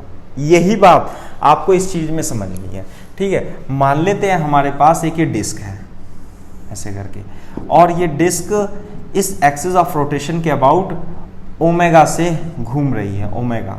तो बेटा ओमेगा की डायरेक्शन बता सकते हो आप, ये ऐसे घूम रही है ऐसे करके, तो ओमेगा की डायरेक्शन क्या होगी, ऐसे करके। किधर होगी बेटा ओमेगा की डायरेक्शन, ऊपर, ये तो ओमेगा से करती है। क्लियर है क्या बात। अच्छा, if omega is increasing, omega is increasing, omega बढ़ रही है, तो ओमेगा बढ़ रही है तो अल्फा की डायरेक्शन ओमेगा की डायरेक्शन के अलोंग द एक्सिस ही होगी, या तो ओमेगा की और अल्फा की डायरेक्शन एक्सिस ऑफ रोटेशन के अलोंग होती है, ना कि क्लॉकवाइज या एंटी क्लॉकवाइज। तो एक्सिस ऑफ रोटेशन तो इधर की तरफ है, तो अल्फा या तो ऊपर की ओर होगा या अल्फा अलोंग द डाउनवर्ड होगा। तो ओमेगा यदि बढ़ रहा है, तो जब v बढ़ती है तो a और v क्या होते हैं, एक डायरेक्शन में, तो इसलिए अल्फा इसमें क्या होगा, ऊपर की ओर ही होगा। अल्फा और ओमेगा एक डायरेक्शन में है, एंगुलर स्पीड ओमेगा क्या है, बढ़ेगी। क्लियर है बात। यदि लेकिन इस तरीके से मान लेते हैं डिस्क है हमारी, ये डिस्क है और ये ऐसे ही रोटेट कर रही है, ऐसे रोटेट कर रही है, कैसे रोटेट कर रही है, एंटी क्लॉकवाइज, तो ओमेगा की डायरेक्शन तो ऐसे है, बट इस वाले केस में ओमेगा इज डिक्रीजिंग, ओमेगा क्या कर रही है, डिक्रीजिंग कर रही है। एंगुलर एक्सेलरेशन अल्फा की डायरेक्शन अलोंग द एक्सिस होगी, या तो ऊपर की ओर होगी या नीचे की ओर होगी। लेकिन जब वेलोसिटी डिक्रीज होती है तो एक्सेलरेशन और वेलोसिटी क्या होता है बेटा, अपोजिट डायरेक्शन में, इसलिए अल्फा की डायरेक्शन क्या हो जाएगी, इसमें नीचे की ओर हो जाएगी। तो अल्फा नीचे की ओर है, ओमेगा ऊपर की ओर है, तो इसमें ओमेगा क्या होगा, डिक्रीज होगा। जबकि यदि ओमेगा और अल्फा दोनों एक डायरेक्शन में है तो ओमेगा क्या होगा बेटा, इंक्रीज होगा। इस चीज को आपको ध्यान में रखना है। क्लियर है क्या बात। तो this is the basic concept of angular acceleration, angular rotation इत्यादि। क्लियर है क्या बात? तो ये इस टाइप के है ना। अब जितना भी हमने कॉन्सेप्ट डेवलप किया हुआ है बच्चों, है ना, अब हम इस पे आपको क्वेश्चन करके दिखाते हैं, है ना। लेकिन क्वेश्चन करने से पहले what you have to do, you have to understand the basic relation between basic similarity between translational motion and rotational motion. तो देखो सिमिलैरिटी, देखो ट्रांसलेशनल मोशन, क्लियर है क्या बात? एंड इधर लिख देते हम रोटेशनल मोशन। नहीं आई बात समझ में? देखो ट्रांसलेशनल मोशन, पहला पॉइंट लिखो, इफ एक्सेलरेशन यदि ट्रांसलेशन मोशन में 0 होता है तो S क्या लगाते हैं? S बराबर ut। क्लियर है क्या बात? एक्सेलरेशन 0 होता है तो स्पीड क्या होगी? कांस्टेंट। नहीं आई बात समझ में? और जैसे मान लेते हैं ये कार है, ये 10 मीटर पर सेकंड से इस रोड पे चल रही है, तो इन t इक्वल टू 5 सेकंड में ये एंगुलर डिस्प्लेसमेंट कहाँ से? A से B तक पहुंच जाएगा। तो बेटा ये S कितना निकालेंगे? S निकालेंगे u इंटू टी से। अब कंफ्यूज मत हो जाना क्योंकि मैं तो S बराबर ut से ही पढ़ाता हूं, या आप u भी कह सकते हैं। u बराबर जो होता है S अपॉन टी, यानी speed upon velocity upon time, तो हमने distance displacement divided by time तो हमने पढ़ा है ना। S बराबर ut नहीं पढ़ा है बेटा। S बराबर ut स्पीड बराबर डिस्प्लेसमेंट डिवाइडेड बाय टाइम को ही बोलते हैं। तो कितना हो जाएगा बेटा? u कितना इसमें 10, टाइम कितना 5, तो कितना का 50 मीटर। क्लियर है क्या बात? सिमिलरली यदि रोटेशनल मोशन में एंगुलर एक्सेलरेशन 0 हो तो S की जगह क्या लिख देंगे? यहाँ पे तो डिस्प्लेसमेंट था, यहाँ एंगुलर डिस्प्लेसमेंट हो जाएगा। यहाँ पे तो लीनियर वेलोसिटी थी, यहाँ एंगुलर वेलोसिटी हो जाएगी। यहाँ टाइम था तो यहाँ टाइम हो जाएगा। कब? एंगुलर वेलोसिटी क्या होनी चाहिए? कांस्टेंट। तो क्या लगाएंगे? Theta is equal to omega T. Clear है क्या बात? जैसे कि ओमेगा को मान लेते हैं हम 4 पाई रेडियन पर सेकंड है, मान लेते हैं किसी बॉडी की, है ना। ये बॉडी है और ये घूम रही है ओमेगा से, तो कोई particle t is equal to 2 second में कितना थीटा एंगुलर डिस्प्लेसमेंट करेगा? तो theta is equal to omega T लगा देंगे। ओमेगा कितना है बेटा? 4 पाई, और इंटू टी कितना है? 2, तो कितना हो गया? 8 pi radian is the angular displacement if a body is rotating with constant angular velocity omega is equal to 4 pi radian per second. Clear है क्या बात? पहली बात। दूसरी बात और इंपॉर्टेंट बात क्या? यदि इसमें एक होता है, इफ देयर इज एक्सेलरेशन, तो कैसे यूज करते हैं बेटा? v is equal to U plus A T, S बराबर U T plus half A T square. Constant acceleration के लिए लगाते ना, v square is equal to U square plus 2a dot S, है ना, ऐसे लगाते हैं हम। क्लियर है क्या बात? है ना। nth सेकंड के लिए कैसे हम फॉर्मूला निकालते थे? u is plus 1/2 n into a into 2n minus 1 लगा देते थे। क्लियर है क्या बात? इसी तरीके से यदि यहाँ पर अल्फा कांस्टेंट हो, यहाँ पर angular acceleration, if acceleration a is constant, यहाँ पे क्या कांस्टेंट होगा? इफ सेकंड पॉइंट में alpha angular acceleration is constant. Similar equation of motion की तरह इसके लिए भी इक्वेशन आएगी। यहाँ पे तो इनिशियल वेलोसिटी होता था, यहाँ फाइनल वेलोसिटी, तो omega is equal to omega naught plus alpha t. Final velocity, final angular velocity, initial velocity, initial angular velocity, alpha यहाँ लीनियर एक्सेलरेशन। इसी तरीके से theta is equal to omega naught t plus half alpha t square लिखेंगे। Clear है क्या बात? Theta is the angular displacement. नहीं आई बात समझ में? V square omega u square plus 2as था, इसलिए omega square is equal to omega naught square plus 2 acceleration की जगह alpha dot theta 2as। This is the thing. Clear है क्या बात? ऐसे करके इन सब चीज को ऐसे निकाल लेंगे। साथ में nth डिस्टेंस में एंगुलर डिस्प्लेसमेंट कितना आएगा, सेम वैसे ही करेंगे जैसे इसमें करा था। u की जगह initial angular velocity plus 1/2, a की जगह एंगुलर एक्सेलरेशन और nth सेकंड की जगह 2n-1, so this is the angular displacement covered in nth second. ये बात आप दिमाग में बैठा लीजिए। क्लियर है क्या बात? अच्छा, acceleration 0, constant acceleration, alpha 0, alpha constant. इसके बाद बचता क्या है? इसके बाद बचता है, इसके बाद तो बहुत टफ आ जाता है ना, क्या? जब एक्सेलरेशन वेरिएबल हो, है ना, तो इसे एक बार कॉपी कर लीजिए आप।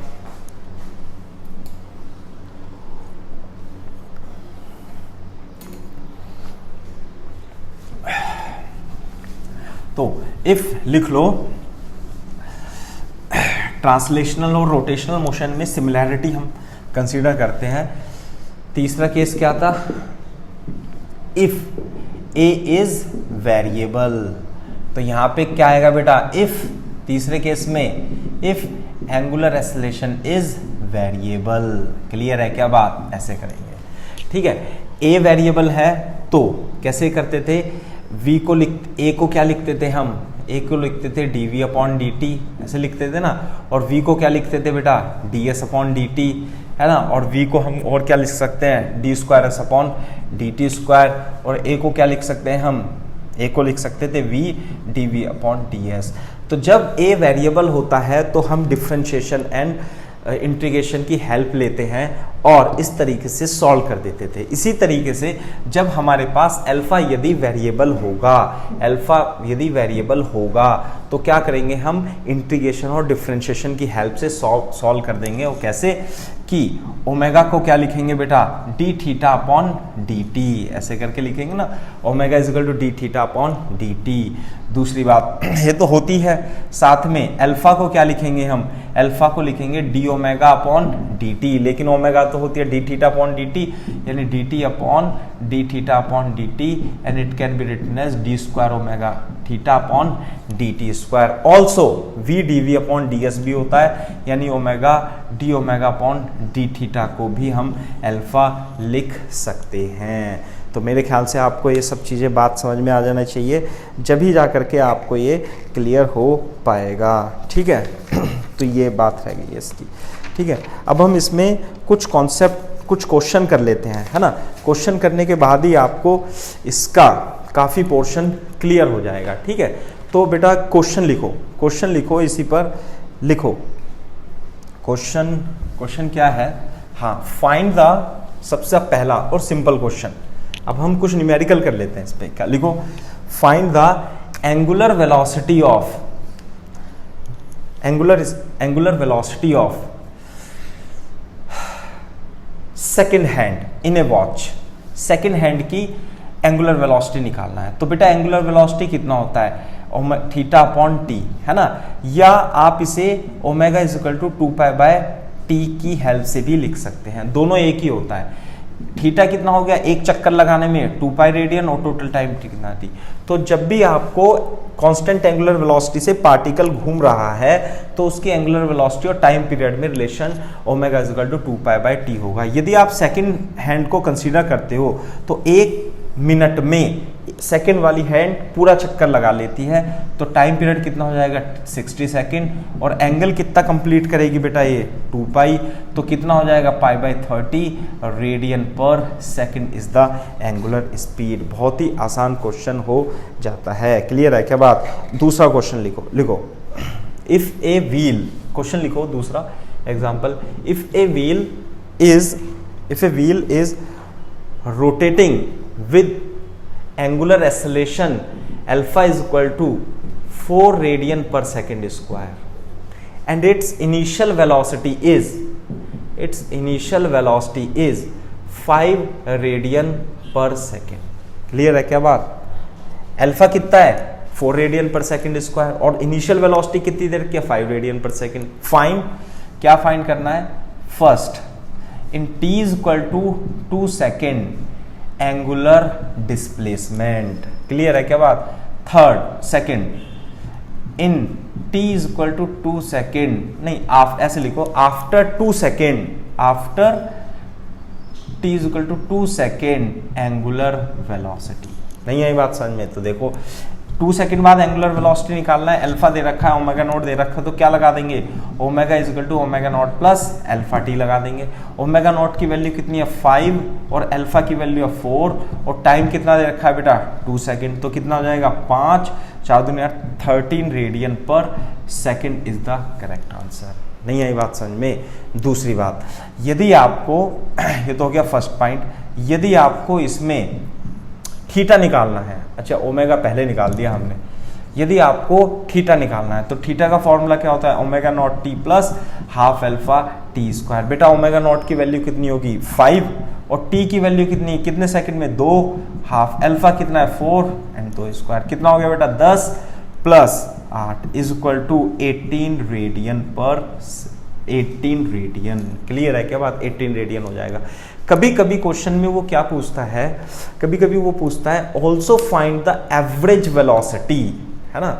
ये तो हो गई इंस्टेंटेनियस वेलोसिटी है t is equal to 2 second पर, है ना।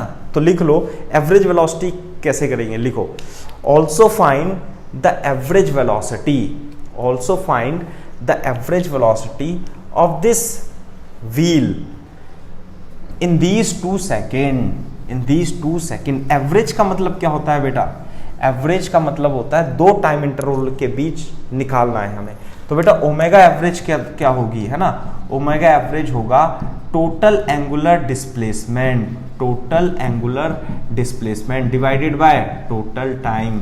तो बताओ 2 सेकंड में कितना एंगुलर डिस्प्लेसमेंट उसने कवर करा है 18, टोटल टाइम कितना लगा है 2, तो कितना आ गया 9 radian per second. So this is the average angular velocity. इस बात को आपको समझ लेना चाहिए। क्लियर है क्या बात, एंगुलर वेलोसिटी ये बात है, ठीक है क्या बात। तो इस तरीके से आपको क्वेश्चन करना है।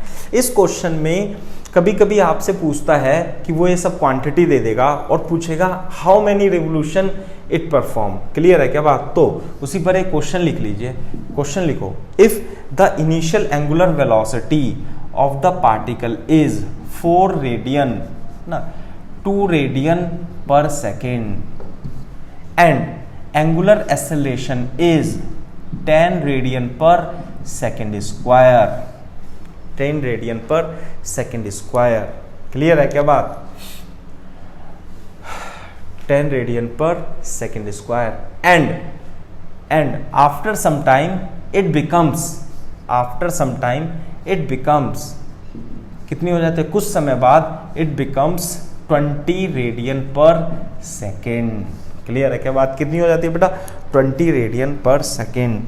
Find the time, find the time in this process, also find the total revolution, also find the total revolution performed in this time।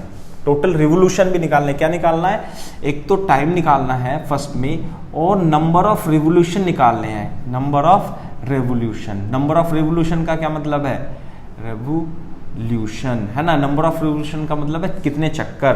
तो बेटा टाइम तो निकाल देंगे कैसे, omega is equal to omega naught plus alpha t से।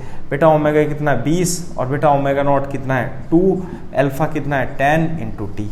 तो कितना हो गया बेटा 18/10 is equal to 1.8 second is the correct answer. Clear है क्या बात। अब इस केस में हमें नंबर ऑफ रिवोल्यूशन निकालना है, तो नंबर ऑफ रिवोल्यूशन का मतलब होता है चक्कर। तो नंबर ऑफ रिवोल्यूशन के लिए, नंबर ऑफ रिवोल्यूशन के लिए आप एक फॉर्मूला भी लिख सकते हो कि नंबर ऑफ रिवोल्यूशन कैसे मिलते हैं, total angle divided by 2 pi. Total angle कितना रिवोल्यूट करा थीटा एंड डिवाइड बाय 2 पाई कर दोगे, है ना। तो नंबर ऑफ रिवोल्यूशन, तो थीटा निकालना है बेसिकली आपको। देखो थीटा कैसे, ओमेगा नॉट पता है, अल्फा पता है, ओमेगा पता है। Omega square is equal to omega naught square plus 2 alpha theta. तो थीटा कितना जाएगा, omega square minus omega naught square upon 2 into alpha. Omega square की वैल्यू कितनी है बेटा 20 square minus 2 square upon 2 into alpha कितना है बेटा 10। तो देखो थोड़ा कैलकुलेट कर लो, a square minus b square लगा के 22 और ए माइनस बी लगा करके 18 डिवाइडेड बाय 2 इंटू 10 तो ये तो 11। तो कितना हो गया 18 8 9, है ना। तो ये कितना आ गया 19.8 रेडियन। क्लियर है क्या बात। तो ये तो आ गया थीटा, ठीक है। और नंबर ऑफ रिवोल्यूशन कैसे निकालेंगे? नंबर ऑफ रिवोल्यूशन इस इक्वेशन की हेल्प से निकाल देंगे। देखो कैसे, नंबर ऑफ रिवोल्यूशन जो n होंगे वो थीटा अपॉन 2 पाई होगा। थीटा कितना है 19.8 और 2 पाई 3.14। थोड़ा सा आप इसे कैलकुलेट कर लेना, है ना, तो जो डेसिमल में आंसर आएगा वो लगभग, है ना, तो आप इसे अप्रोक्सीमेट करके भी लिख सकते हैं। क्लियर है क्या बात? ये बात है इस तरीके से। अच्छा, दूसरा क्वेश्चन अपन करते हैं किस पे? दूसरा क्वेश्चन करते हैं हम v equal to are omega पर, है ना। तो एक क्वेश्चन लिखो बेटा, लिखो if the position vector of a particle on a rotating body is given by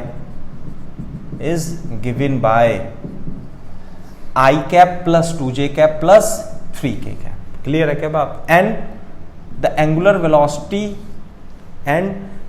velocity of the rotating body is I cap minus j cap plus 2k cap। Clear है क्या बात? Radian per second. नहीं आई बात समझ में? Find its linear speed. तो देखो कैसे निकालना है, लीनियर स्पीड निकालना है। तो v इक्वल टू, देखो v मैं कैसे याद रखता हूँ, v equal to are omega, लेकिन आपको क्या करना है, v equal to omega cross r से करना है। तो यानी कि आपको क्या करना है, इन दोनों वेक्टर का, कौन से वेक्टर का, ये ओमेगा क्या है, I cap minus J cap plus 2k cap into I cap plus 2j cap plus 3k cap, इनका दोनों का क्या करना है, वेक्टर। और बेटा वेक्टर कैसे करते हैं, वेक्टर को मैट्रिक्स की हेल्प से करते थे, आई कैप जे कैप के कैप। दूसरी बात, इधर कितना लिखेंगे 1 माइनस 1 और 2, इधर कितना लिखेंगे 1 2 और 3। थोड़ा कैलकुलेट कर लेंगे बच्चे। तो आई कैप ये -3 -4 माइनस जे, ये आपको आना चाहिए, है ना, क्रॉस प्रोडक्ट कैसे करते हैं, 3 माइनस 2 प्लस के और ये 2 प्लस 1 आ जाएगा, -7 I cap minus J cap plus 3k cap. So this is the velocity vector. लेकिन उसने तो हमसे क्या पूछा है, स्पीड, इसलिए बेटा स्पीड कितनी लिख दूं, mod of v that is root over -7 का स्क्वायर -1 का स्क्वायर प्लस 3 स्क्वायर। कितना हो गया बेटा 49 50 9 59 मीटर पर सेकेंड। 49 50 प्लस 9, है ना, 59 रूट 59 मीटर पर second is the correct answer. तो इस तरीके से आप इन क्वेश्चंस को सॉल्व कर सकते हैं। v equal to are omega पर आता है ना। एक और क्वेश्चन कीजिए, है ना, अभी तो टाइम है। लिखो if the angular position of a rotating body is given by, if the angular position of the rotating body is given by t cube plus 3t square plus 4t plus t minus 5। Find, theta दे रखा है as a function of time t, है ना, क्या दे रखा है बेटा, angular position as a function of time t। Find at t is equal to 2 second, है ना, t is equal to 2 second, first angular velocity, second angular acceleration. Clear है क्या बात? 2 सेकंड पर एंगुलर वेलोसिटी निकालना है। तो बेटा जब थीटा पता हो तो एंगुलर वेलोसिटी कैसे निकालते हैं, डिफरेंशिएट करके, t के रेस्पेक्ट में डिफरेंशिएट करेंगे। तो कितना आएगा 3t square by 3 plus 8t plus 1। Clear है कि बात, 3 से 3 कट जाएगा। तो एंगुलर वेलोसिटी कितनी आ जाएगी, t square plus 8t plus 1 आ जाएगा। नहीं है ये बात समझ में? किस पे निकालना है, t इक्वल टू 2 सेकेंड पर ओमेगा 2 की value 2 square into 2 plus 8, T की जगह क्या रख देंगे 2 आ जाएगा, आंसर आ जाएगा 4 plus 16 plus 1 is equal to 21 radian per second is the correct answer. Clear है क्या बात? दूसरा एंगुलर एक्सेलरेशन निकालना है अपने को अल्फा। तो बेटा ओमेगा पता है, तो ओमेगा से अल्फा कैसे निकलता है, D omega upon D T. इसका डिफ्रेंशिएशन कर देंगे, टी स्क्वायर का डिफ्रेंशिएशन 2t और 8t का डिफ्रेंशिएशन 8।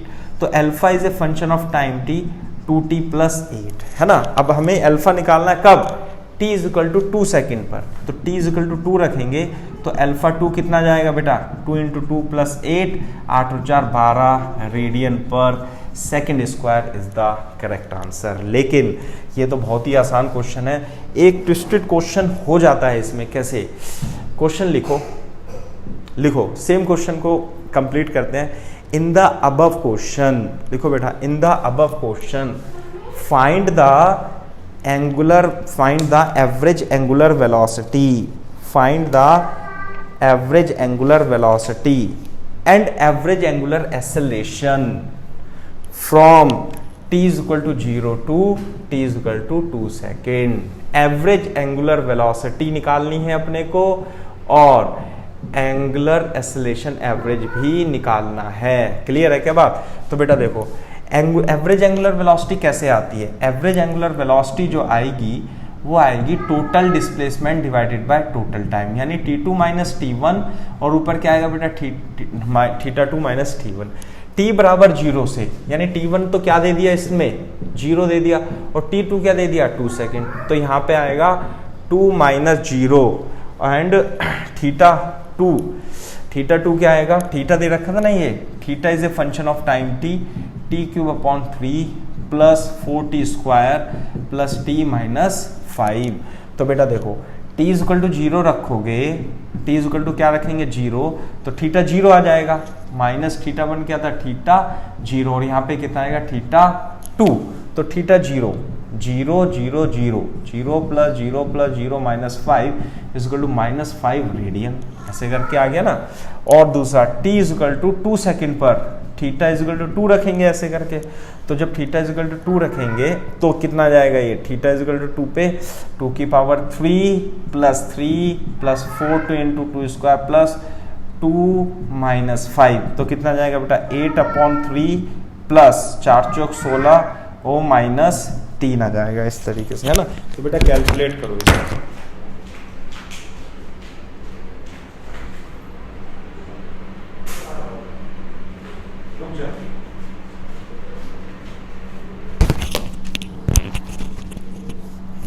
तो आप इसे कैलकुलेट कर सकते हैं और कितना आएगा ये 8 अपॉन 3 प्लस 13, तो कितना गया 13 39 और 8 कितने आ जाएंगे 47 अपॉन 3 रेडियन पर सेकंड आ जाएगा। क्लियर है क्या बात? सॉरी रेडियन आ जाएगा।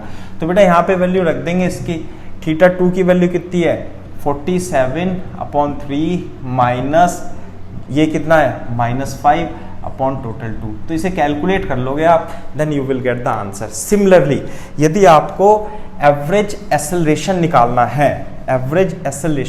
है, तो दूसरे केस में अल्फा एवरेज कितना आएगा बेटा ω2 minus ω1 upon t2 minus t1। यहाँ पे t2 कितना है 2 और t1 कितना है 0, यहाँ पे यानी कि ओमेगा और ओमेगा 0, लेकिन omega as a function of time t निकालना था, ध्यान देना ये एज इट इज दूसरे क्वेश्चन में पूछ सकते हैं कि t इज इक्वल टू 0 पर ओमेगा 0 निकालो, 0 plus 1 is equal to 1 radian per second, और t is equal to 2 second पर ओमेगा 2 निकालो, 2 square plus 8 into 2 plus 1 4 plus 16 plus 1 कितना हो जाएगा बेटा 21 रेडियन पर सेकेंड। अब तो निकल जाएगा एवरेज एक्सेलरेशन, कैसे omega 2 is equal to 21 minus 1 upon 2 is equal to 10 radian per second square. Clear है क्या बात? तो इस तरीके से आप एवरेज एक्सेलरेशन और एवरेज एंगुलर वेलोसिटी का कॉन्सेप्ट भी आपको समझ में आना चाहिए था। सेम कॉन्सेप्ट हमने काइनेमेटिक्स में भी क्वेश्चन में सॉल्व किया था, ठीक है। So this is the very first lecture of the rotational motion in which we have discuss the angular variable quantities. Clear है क्या बात? तो आई होप कि आपको काफ़ी कुछ इसमें समझ आया होगा। काफ़ी लंबा लेक्चर है, लेकिन मेहनत करोगे तभी आपको कुछ पल्ले पड़ेगा, मेहनत नहीं करोगे तो कुछ समझ में नहीं आएगा। जैसे मैंने 1.5 घंटा लगातार आपको पढ़ाया है, उसी तरीके से आप इसे 1.5 घंटा नहीं तो कम से कम 1-1 घंटे के टाइम ड्यूरेशन में इसे देखो। उसके बाद शीट सॉल्व करो जो हमने प्रोवाइड की हुई है। यदि इसके बाद भी आपको कोई प्रॉब्लम आती है तो definitely you can contact me. Clear है? I will try my best to solve this question.